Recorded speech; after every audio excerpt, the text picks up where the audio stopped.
expect this from UBECManiac. Maybe they'd like to play something mid-heavy and kahit sila yung dumidepensa, baka sila gustong maging agresibo dyan. Pero ngayon, it is SGJ who's going to be on the GR side. And UBECManiac may siswala dito sa BL at tingnan mo ba naman, tatlo ang dahan-dahang pumapasok dito sa LA side ng SGJ as UBECManiac. Saktong hanapan lang ng pitas, and this time around yung SGJ natin is a more of a passive playstyle for their defense. Okay, hanapan lang ng tamang pwestuhan, and the window area heavily covered, heavily fortified. As nakita natin dito, I don't think na either of these teams have that much information on their hands. Siguro, I guess just a little bit coming from the side of SGJ na sinasabing, guys, nandito kami sa B. Nakikita natin yung pillars, parang wala namang tao, so they have to be A. And I'm expecting rotations to go to their directions. Kaso nga lang, may isa dito, nagbabantay, galing sa side ng SGJ. Ang tanong, ilan ba ang pwedeng kunin dito ni Elvin? Pero, now that I think about it, I think Elvin's just playing the spotting game. He's actually really mastered this style of play, and now, nakita nila, spotted, what is the counterplay? Flashbang does not find anyone on the side of UBECManiac. Pero ito, nabasok na sila. Kaso nga lang, firing squad ng SGJ nandyan, napakalakas, napakahigpit. Hindi papayagan, papasukin ang mga miyembro dito ng UBECManiac, and they ipit na sila dito. Wala na din silang oras para makapag-rotate, and a perfect round for the side of SGJ. Interesting na hindi man lang nag-explore sa mapa dito yung UBECManiac. They really were intent in pushing itong LA as that 5-man, and fully knowing itong SGJ, no, napansin yata nila na wala masyadong presence sa mid, wala masyadong presence sa B, so it might be a full LA push. KLP though, good first pick off dito kay Tino, pero may nakapasok na tatlo dito sa LB side. Question is, magre-repeat pa ang mga players ng SGJ to gain that advantage back?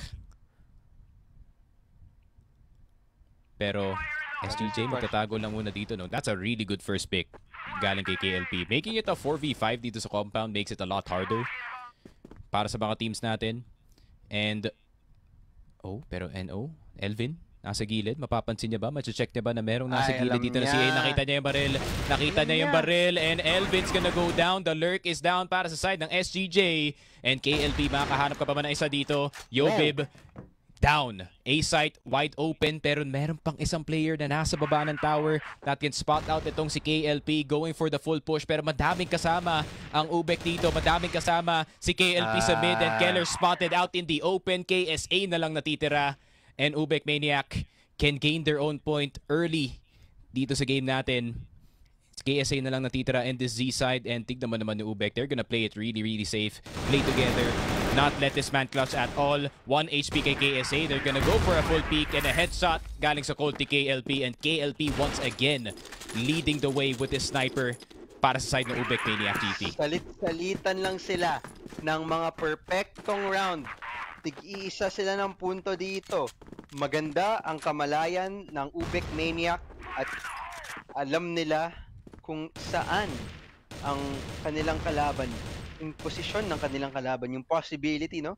They are aware, and that is great for a team like UBECManiac. And as you said, diba, very macro heavy, and I think that round was such a perfect example, no? Para ipakita yung playstyle ng UBECManiac ngayon. At tingnan mo ba naman, they are absolutely biting back dito sa mapang to, as they are going back to this default heavy setup. This time around, wala naman nagbabantay sa mid. At least hindi ganun kalakas ang defense na galing sa side ng SGJ dito sa mid side. May isa lang ang bumabantay, si Tino, gamit ng kanyang sniper, and pwede siya mapitas din ni KLP with a sniper of his own. Ngayon, slowing it down from both teams. Pillar side, gustong pagkunan ng UBECManiac. May nagbabantay dito, dalawa. For the side of SGJ, Tino misses the first shot, and it does, well, it legs him actually, but it doesn't deal enough damage to kill KLP, and that forces him out. Smoke grenades, tinapon na. The trap has been outed and Oh, KLB no, Elvin's sa ibang gone. parte ng mapa, nakahanap ng isang pitas. Yep. KLB, big pick off dito kay Elvin. That means the flank is gonna be safe outside the Ubek. Pero may isa pa mag-flank dito. Keller going for the push ng LA. And CA is no longer in the control ng UBECManiac dito. And someone is trying to climb up para makakuha ng trade. Pero hanggang baril lang dito ang nakuha nila. Pero papasok na agad ang Ubek dito sa A-site. Alam nila may gap yung depensa ng SGJ. Yobe buhay na buhay pa rin. Somehow dodging yung initial shots ni Dolph X. And magpa-plant na lang yata ng C4. KLP covering the tower. Keller hindi napansin si KLP. And KLP na naman ang magpapatumba sa retake ng SGJ. Tino Magic is still possible though. 28 seconds left on the clock. 1 HP. Pero naka-M4 na yung dalawang players ng Ubek. This is impossible to cross. Nade in the face ni Tino but it's not gonna give him damage. Dolph J in a crossfire through C3.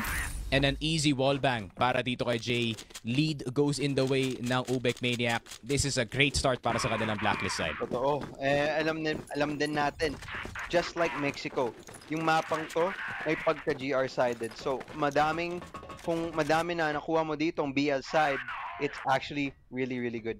Pero that's not to say na hindi ka pwede manalo galing GR. Galing BL. This map is kahit papaano, may pagka-equal sila. Pero now, SGJ holding it out. Defenses ready and loaded. Kailangan natin makapakita ng consistency galing sa kanilang sniper.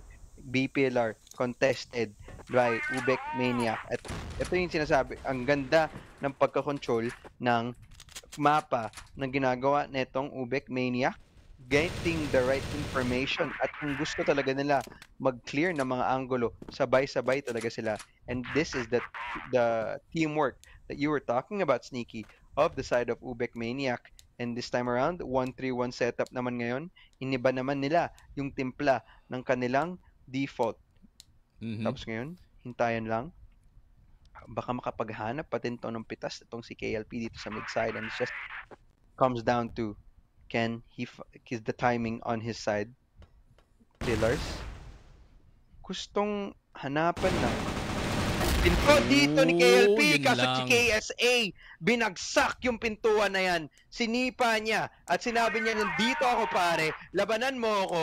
And this time, UBECManiac gusto nila pumasok dito sa crossfire ng SGJ. A perfect defensive trap na pinapakita sa atin ng mga lalaki na naka-yellow and SGJ fighting back. 2-2 score na. Yup, 2-2.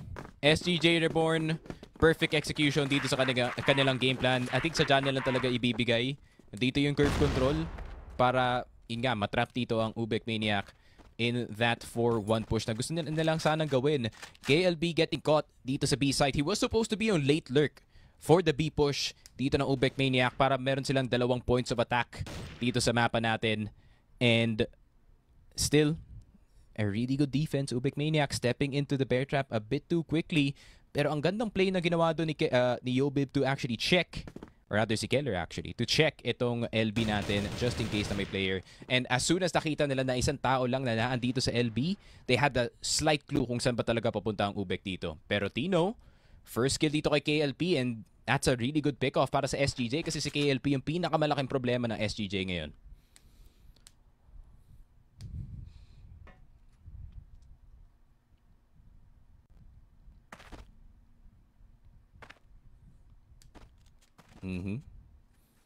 Pero UBECManiac slowly taking sa mga sites. KLB naman this time on the sniper dito sa tower.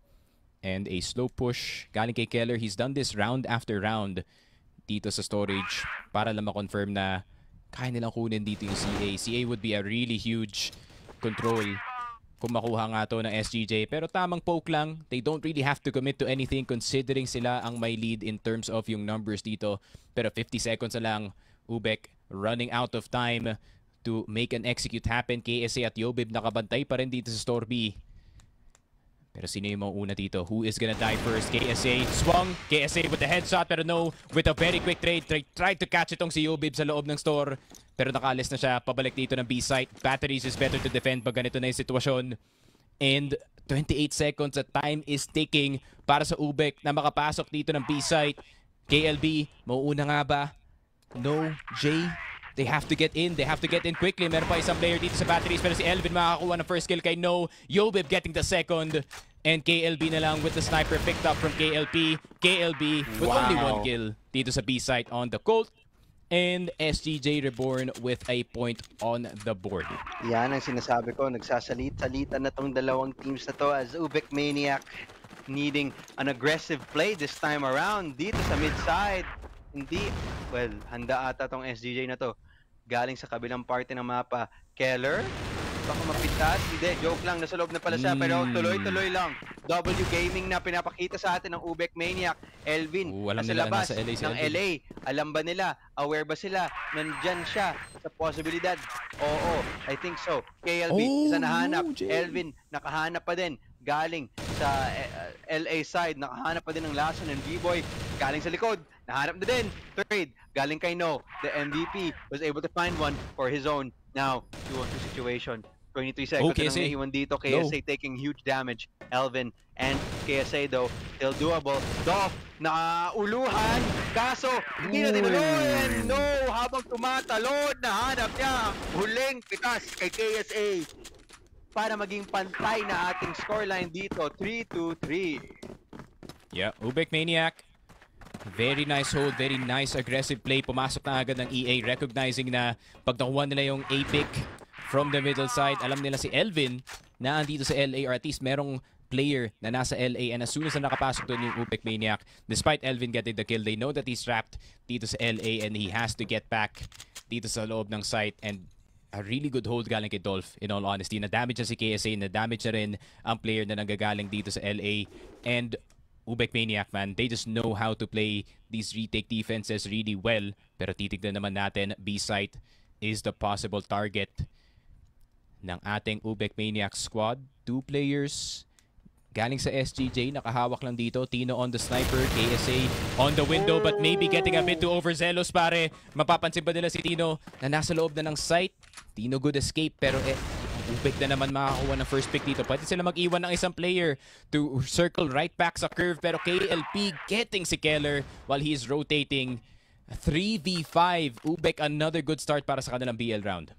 Tapos ngayon, ano ba ang pwede nang gawin dito? May isang laso natin po si Elvin. Kung makahanap siya ng tamang pwestuhan, tatlo pa naman ang medyo half-life dito sa side ng UBECManiac. So, isang spray down lang ang kailangan niya para mabawian ang numbers dito for the side of UBECManiac. Tapos ngayon, mukhang LA daw ang call na gustong gawin ng UBECManiac. Oo, KLP, gamit ng kanyang sniper, siya po ang unang contact dito papasok ng site. And 40 seconds, so more or less ito na talaga ang site na gusto nilang puntahan. And there it goes, first contact. KLP, unfortunately hindi niya nahanap. Elvin, nag-iisa dito sa site ng bababantay. KLP kasama din ni B-Boy. Now 1v4. UBECManiac, mukhang itutuloy nila ang kanilang lead dito, at naiwan na lang si Tino in a very impossible position. Napakahirap, napakahigpit. And at this point, it should be a 3-4 scoreline para sa side ng UBECManiacGT.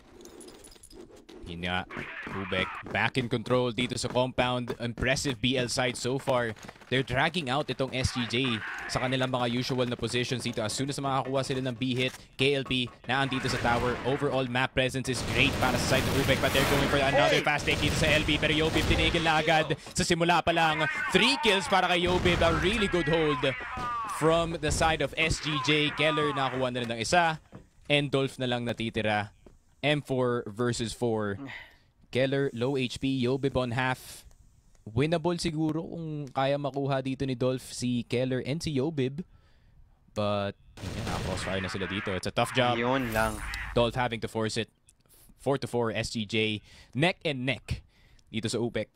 And I'm actually very happy, no? Ubek is neck and neck kalaban yung SGJ, and kagaya nga na sinabi ko kanina, Compound is the perfect map for a team-heavy or team-play-heavy team kagaya nga dito ni UBECManiac. Yeah, and ngayon, patuloy-tuloy na din. I don't know about that. That is very teamwork heavy. As patuloy-tuloy lang ang buhos ng ginagawa ng UM. Mid na palusutan na si KSA. San sila nakatingin dyan? Nabigla ata sila. At mukhang bigla na lang napunta to sa kamay ng SGJ. B-Boy, nahanap na din si Jay. And just when you think an advantage goes to one team, another one takes it back. KLP, isa pa, KSA, sa ilalim. Wala din siya nahanap at Elvin, ang huling miyembro ng SGJ, isasara tong round na to. At least, mapupunta sa side ng SGJ. Side switch naman po tayo ngayon. Now, priorities change para dito sa side ng SGJ. Pressure is on para dito kay KSA, Keller at kay Elvin na gumawa sa mapa natin. Yobib, of course, he's gonna do his thing. Pero Ubek, naka-double sniper sila dito. KLB at KLP. KLP has been very impressive sa kanyang sniper play so far dito sa compound. Has been finding those Jew picks kay Tino and kay KSA from time to time. Pero babagalan muna nila yung pace nila dito. SGJ, obviously, sanay sila sa slow-paced na round and they prefer yung slow-paced na round. But Ubek has gotten them time and time again. Pero depensa naman ang kailangan gawin dito ng Ubek. Feeling ko mas prefer nga nila itong GR side ng compound in all honesty. As, you know, they are a team na gamit yung crossfire play. Galing sa kanila dito. Obvious naman dito sa mid. They're actually gonna let go of LA. And maririnig ni Jay na may nag-flash na ng storage room dito. So they're gonna start to look sa LA just in case. Pero ang ganda ng ginagawa dito ng SGJ. They're just spreading out players. Merong isang deep sa LB, merong isang deep sa LA, and they're gonna attempt to fight itong mid. Naghihintayan na. Lumalaban na din dito sa mid side as actually rotations galing sa side ng SGJ. Papunta naman na dito sa BPLR, and I think it looks like they want to execute this. Maganda ang basa nila dito. Wala na ata nagbabantay dito for the side of UM. Actually, nag-isa na lang dito sa mismong site. Si KLB. Ilan ba ang pwede niyang kunin dito? Yung buhos ng SGJ mukhang papunta na. KSA, nakahanap ng pitas. Tuloy-tuloy lang din. Maganda to para sa side ng SGJ as slowly but surely, dahan-dahan lang sila papasok dito sa site area, and KLB nandyan pa din, nagbabantay. He is the one who needs to hold. 6 kills siya ngayon. Ilan ba ang pwede niyang mapitas bago mabuhos ang mga member dito ng SGJ? It's gonna be none. Kasi si B-Boy ang makakapaghanap ng unang pick-off there. No. Tuloy is able to find one, but the C4 is going down and the retake is more than impossible for the side of UM. SGJ, KSA nasa kanilang likod, di nila lang namalayan, and just like that, it's going to the side of SGJ. Gusto pa nila ituloy-tuloy ang kanilang momentum pagdating dito sa second half natin. Yeah, KLB getting a bit too overzealous pare dito sa pag-defend ng B-side. I would have preferred siguro if he just stayed dito sa batteries, but at the same time, he was going for a check dito sa store B just to make sure kung doon ba talaga dadaan ng Ubek. But a 1-for-1 sa start ng round, KLB for KLP, and Jay nakuha na rin si Elvin. 3v4 situation, meron ng tower control si KLP pero hindi siya makakababa. Dalawang tao dito sa con mid. KSA getting si No. Dolph at Jay na-stuck na nga dito sa CB area natin, but at least nakuha nila si Yobib. So it's an equal 2v2. Alam nilang clear dito yung A-site, pero makakabalik pa yung Ubek to react to this? Tuloy-tuloy lang ang labanan dito. Tuloy-tuloy lang ang aksyon. 2v2 situation. C4 is officially going to be planted, and it is the hard retake for the side of UBECManiac is doable, pero mahirap talaga. Okay, magandang tagos ng bala. Unang hanap, nakahanap pa si Keller with full life. Jay, AK, kailangan niya ng isang bala sa ulo ng kanyang kalaban. Jay, nakatakas na at tagos na lang ng bala for KLR. Very well played for the side of SGJ there, and they want to take this map and they want to bring us to the overtime. Keller taking advantage ng kanyang M4 dito, having the superior wallbang damage kumpara nga dito sa AK, so he was winning that situation 100% of the time. Ubek starting to fall behind in terms of the points dito sa mapa natin, and we need to see something more proactive galing sa UBECManiac squad, maybe someone leading the charge with a pick-off na hindi sila mapipick at the same time. Maganda naman yung ginawa nila last round by getting si Tino down already, but I think it costed too much yung kanilang initial play sa pagkuha ng con mid. Pero Tino, nakuha na nga si No, punishing the peaker. Tino, dire-diretso lang dito sa B-site. A 1-for-1, well worth it for the IGL ng SGJ. Pero Jay, hindi nila napansin si Jay, nakatingin sa bintana. KSA, nakuha na si Jay, so it's a 3v3. Pero matagal na makapasok ang SGJ dito sa B-site. And nakalipat na agad dito si KLP. The sniper with an angle. Pero hindi pa to i-go ng SGJ. They have plenty of time. 1 minute and 25 seconds to be exact, pare. Yes, sir. Hintayan lang. Galing sa side ng SGJ. And I really like the way they're playing this right now. Very methodical, kumbaga. Stairs. Now, umakyat to para si Dolph. Handang-handa para sa pinaggagawa ni Elvin. And that should at least give out the information na wala yung mga ibang member dito. KLP sa ilalim ng site. Isa nakahanap. KSA, Keller, ano ba pwede mong gawin dito? Flashbang, tinapon. Paikot-ikot sila dito sa mismong site area. Pababa yung kanyang buhay. And eventually, it's too late for him. Too hard for him to clutch it out. UBECManiac getting a 5th round here sa ating second half. Yeah, nagiging visible na yung frustration dito ng SGJ. They know that they should be the ones closing out yung game dun sa round na yun, but then a bit too clever when it comes to their moves in and around yung mapa ng ating compound. No, nakuha na agad si Keller. That's such a huge pick-off. KLP nakuha si KSA. CA and mid dead para sa SGJ dito, pare. And it's only Elvin, Yobib at si Tino na lang natitira. Granted, they are really good players, but when it comes to the numbers don't lie. Pero Elvin gonna try to even it out, pare. It's a 4v3. Pero, yeah, SGJ starting to lose control sa mapa natin. And Elvin just making sure na walang makakadaan dito sa LA. And all is good para sa UBEC. They can start their defense again. Yeah, tamang-tama ka dyan. UBECManiac with a great call to aggress. Hindi namalayan ng SGJ na ganyan na pala kabilis ang pag-switch ng kanilang bilis. At ngayon, mas lalo na sila mahihirapan makapaghanap ng tamang pwestuhan para pumasok sa kahit anong site.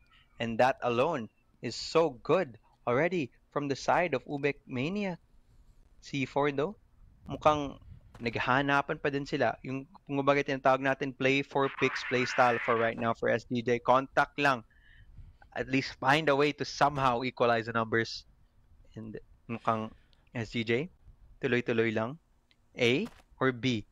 Dalawa ang direksyon na pwede nila kunin dito. At yung flashbang na yan, yung utility na ginagamit, mukhang gusto nila pumunta dito sa B area at makipag-rotate sa A. Kaso nga lang, may tao sa kanilang likod. Hindi nila namalayan. And suddenly, TNO on a 3-on-1, kahit anong kailangan pwede niyang gawin dito, liit at napaliit ang agwat ng punto dito. Isa na lang ang kailangan kunin ng UBECManiac para pantayin ang scoreboard. Yep, and UBECManiac got caught or after catching itong SGJ with their own strategy para yung bibigay lang yung curve one player dito sa B-site and they can set up the crossfire to punish the rest of the squad ng SGJ. Pero Tino Magic starting to activate in the late rounds. Pero KLP at No na naman. KSA at Tino down. Very quick trades galing sa side ng UBEC. And it's another curve push for SGJ. Punish na agad si KLP. Pero meron pang isang player dito sa side. No is gonna get taken down as well. 2v2, not too bad. Hindi pa naman nakapasok yung SGJ. Dolph X, alam niya agad kung saan magagaling si Elvin. But Elvin hits the shot anyways. And No could have played itong batteries. Would have been a nicer hold. Pero akala niya yata mag-wrap ng RS papuntang CR into the A site itong SGJ and he guessed wrong. And yung maganda sa'yo, Sneaky, you also put in the possible thinking that comes out from these players. Pero si KLP, umiinit! He's insane. Di natin nakita sa camera. Sana nakita natin kung gaano kalupit ang shots na yon. Okay, KLP, gusto niya ituloy-tuloy to. Now, it's coming down for the side of UBECManiac. Ano ba kailangan nilang gawin dito? C4 nasa kamay ng SGJ. Great start. Kailangan lang nila ipatigas palalo ang kanilang depensa dito kung ikaw ang UBECManiac. SGJ, hanap ka pa ng pitas. Mahirap. Mas mahirap gawin kaysa sa sabihin. And now, Pillars control heavily nasa side ng UBECManiac. LA lang ang pwede nilang pasukan dito, pero I think it's a bit of a B-split. Ang gusto nilang gawin dito, smoke grenade na dito sa kanang part ng ating mapa, wala na siya. So it is an A hit. Kaso nga lang, si KLB, nagdedepensa na. Ooh, Elvin daw, di alam si Dolph. nabubuhay na. Di alam si Dolph. Pwede rin nang siya maghintay dito. He has find one. Talagang last member na dito si KSA. Di niya alam kung nasan na ang ibang member ng UBECManiac. And 8-7 scoreline. What a game indeed. This is becoming much closer and it's so down to the wire. Grabe. SGJ, they need to keep it headstrong para sa kanilang BL side. UBEC though, nararamdaman ko yung momentum pabalik na sa kanila dito. And tignan mo naman, napaka-confident ni KLP to go for that peak that Tino jumped for initially dito sa LB. Pero alam na ng UBEC na hindi magiging LB ang taan ng SGJ. Instead, it's a lot more focused dito sa CA and sa con mid, looking for any outliers dito ng UBEC. But it's a really good call galing sa kanila, sa mga A players at least, to stay a bit far back. You can defend mid from A naman. So, they're gonna be pretty much safe as of now. Pero Jay, being the most aggressive player dito sa loob ng store B, can spot out one maybe sa window. Pero, you know, keeping it disciplined. Yeah. Very tanks-like team nga. Pwede natin sabihin. Tanks-like team. I like that. I like that a lot. So ngayon, both teams, kailangan talaga nila makapaghanap ng default dito. As flash grenade, napapasok na siya. Jay, ang magwawagay. Dalawa pa actually. Gamit ng isang spray down. Tatlo! Triple kill. Gamit ng isang spray na pinapakita sa akin ni Jay. Napakatindi. KSA na nahirapan na siya dito. Parang gusto niyang flash makagawa ng butas dito, pero bubutasin mo parang bato. Napakahirap. It is. It's pretty tough. It needs a jet of water para makakuha nun. Pero, KLB though. Okay, tamang jump. He probably saw itong si KSA crossing. Grenade! And that is the smoke immediately. Tino. On site. KLB. Take it down. Okay. Pwede? It makes it a lot more possible. Pero low HP na dito si Tino. KSA has to be the one that is making the frags work. Pero nagkakasiksikan dito yung SGJ. They took so much time. They took too much time para i-plant. Nakapasok na yung dito sa EA. Tino nakuha na nga si No. But can he get the second one, Jay? Mapapansin na ba na meron pa tao dito sa 2F? And it's a 2v1 from KSA from 2F. 9-7 SGJ in map point after a very, very tense round. UBEC, they need to keep it together, man. They need to keep it together. Dito sa game natin, SGJ though, isa na lang. Nasa kanila na yung compound. Tino with a great start na wala na agad si KLB. The biggest problem ng SGJ. Pero pwede yatang pulutin ni KLB ang sniper ng kanyang kasama dito, and they can still have that sniper threat.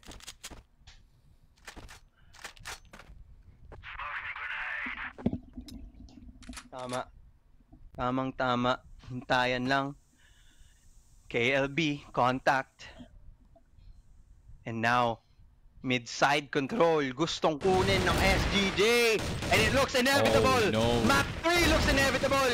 Dolph trying his best. Pero wala siyang mahanap. Isa lang ang kanyang pwedeng ipulot. And the C4 plant. Here it is. Ano ba pwede gawin dito ng UBECManiac? Mukhang mahirap. And it looks like we are going to a third map here. And that would secure it for SGJ. Nakuha nila map 2. We are going to a map 3, pare koy. And the map 3, it is, pare. SGJ REBORN. I told you, man, the recovery was possible dito sa map 2. We should not doubt SGJ just yet. They are still one of the premier teams dito sa Pilipinas. But it was a very nice fight galing sa UBEC, in all honesty. KLP the masterclass ng kanyang sniper.